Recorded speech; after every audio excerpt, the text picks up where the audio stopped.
Assalamualaikum warahmatullahi wabarakatuh. Perkenalkan, nama saya Rizky dari Politeknik Bisnis Kaltara. Di sini saya akan menjelaskan mengenai pengertian ekonomi kesejahteraan. Ekonomi kesejahteraan merupakan cabang ilmu ekonomi yang menggunakan teknik ekonomi mikro untuk menentukan secara serempak efisiensi alokasi dari ekonomi makro dan akibat distribusi pendapatan yang berhubungan dengan itu, menurut O'Connell 1982. Ekonomi kesejahteraan adalah kerangka kerja yang digunakan oleh sebagian besar ekonom publik untuk mengevaluasi penghasilan yang diinginkan masyarakat.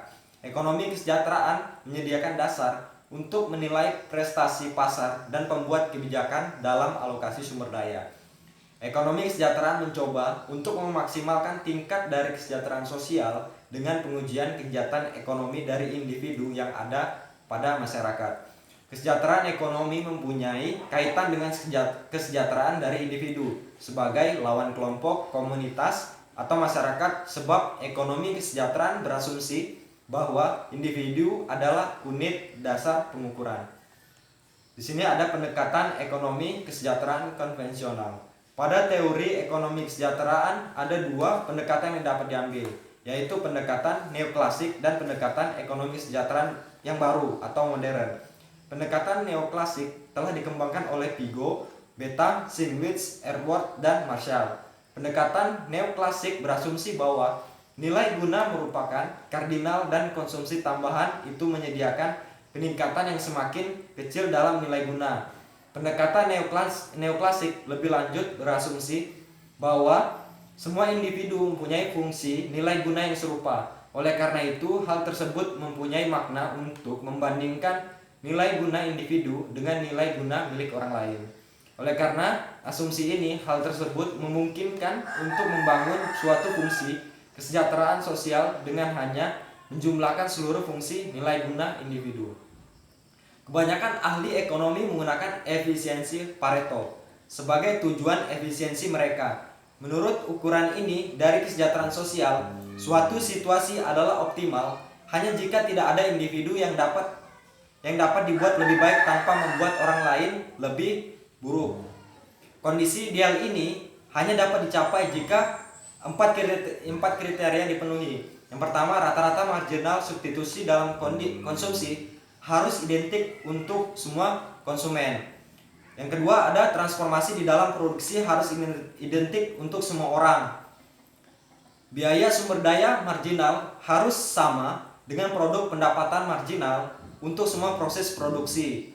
Rata-rata marginal substitusi konsumsi harus sama dengan rata-rata marginal transformasi dalam produksi proses harus sesuai dengan keinginan konsumen. Terus di sini ada yang namanya ukuran kesejahteraan. Kementerian Koordinator Kesejahteraan Rakyat memberi pengertian sejahtera, yaitu suatu kondisi masyarakat yang telah terpenuhi kebutuhan dasarnya. Kebutuhan dasar tersebut berupa kecukupan data mutu pangan, sandang, papan, kesehatan, pendidikan, lapangan pekerjaan, dan kebutuhan dasar lainnya, seperti lingkungan yang bersih, aman, dan nyaman. Juga terpenuhnya hak asasi dan partisipasi, serta terwujudnya masyarakat beriman dan bertakwa kepada Tuhan Yang Maha Esa. Terus di sini ada kriteria Pareto. Kriteria yang paling banyak digunakan dalam menilai ekonomi kesejahteraan adalah Pareto kriteria yang dikemukakan oleh ekonom berkebangsaan Italia yang bernama Vilfredo Pareto. Kriteria ini menyatakan bahwa suatu perubahan keadaan dikatakan baik atau layak jika dengan perubahan tersebut ada minimal satu pihak yang diuntungkan dan tidak ada satu pihak yang dirugikan. Hal yang perlu diperhatikan dalam Pareto kriteria adalah Pareto improvement dan Pareto efisien. Kedua hal ini akan mempengaruhi pengambilan keputusan suatu kebijakan ekonomi. Adapun yang dimaksud dengan Pareto improvement, yaitu jika keputusan perubahan masih dimungkinkan menghasilkan minimal satu pihak yang better off tanpa membuat pihak lain worse off.